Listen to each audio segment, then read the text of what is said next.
Quit India movement. So sometimes in May 1942, Gandhi took it upon himself to steer the Indian National Congress into action. சரிங்களா, Indian national Congress வந்து டைரக்டா வந்து இன்னும் வந்து வலுப்பு சேர்க்கணும் அப்படின்ற அடுத்த கட்டம் சரிங்களா, அதுக்காக தான் இந்த டெசிஷனை வந்து எடுக்கிறாரு சரிங்களா.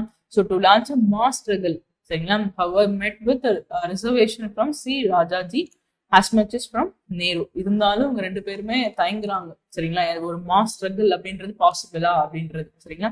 So conditions were ripe for an agitation. So prices of commodities எல்லாமே ரொம்பவே கூட ஆரம்பிச்சிருது சரிங்களா. And coal and there was shortage of food grains. இந்த சுச்சுவேஷன்லன்றது இந்த சுச்சுவேஷன்ல மாஸ் ஸ்ட்ரகிள் அப்படின்றது தேவையா அப்படின்றதுதான் நேருவோடைய ராஜாஜியோடைய ஒரு சொல்யூஷனா வந்து இருக்குது சரிங்களா. So Congress met at Wardha. So இந்த கண்டிஷன்ல காங்கிரஸ் எல்லாமே பார்தால வந்து மீட் பண்றாங்க இப்போ ஜூலை 14, 1942 சரியா. So working committee.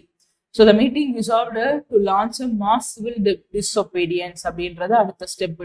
சிவில் டிஸ்ஒபீடியன்ஸை வந்து நெக்ஸ்ட் ஸ்டெப் மூவ் பண்ணலாம் அப்படின்னு சொல்லிட்டு லான்ச் பண்றாங்க சரியா.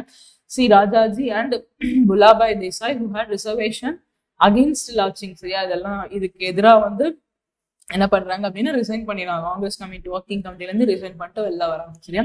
ஸோ நேருக்கு இதுல உடன்பாடு இருந்தாலும் அவரும் வந்து அக்செப்ட் பண்ணிக்கிறாரு. மெஜாரிட்டி டெசிஷன்னால நேரும் வந்து அக்செப்ட் பண்ணிக்கிறாரு இந்த சிவில் டிஸ்ஒபீடியன்ஸ் மூவ்மெண்ட்.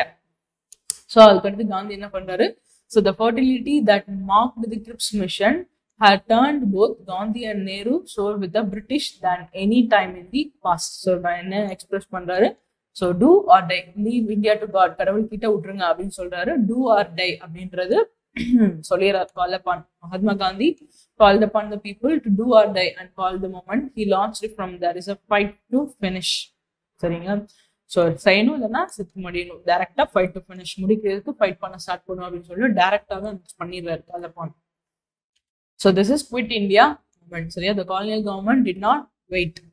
ஸோ அதை வெயிட் பண்ணிட்டு இருக்கும்போது ஏன்னா ஓவரா செய்யும் போது பிரிட்டிஷ் கவர்மெண்ட் என்ன பண்ணுது, ஸோ லேட்டர் என்ன பண்றாங்க அப்படின்னா எல்லா லீடர்ஸையுமே அரெஸ்ட் பண்ணிடுறாங்க சரிங்களா.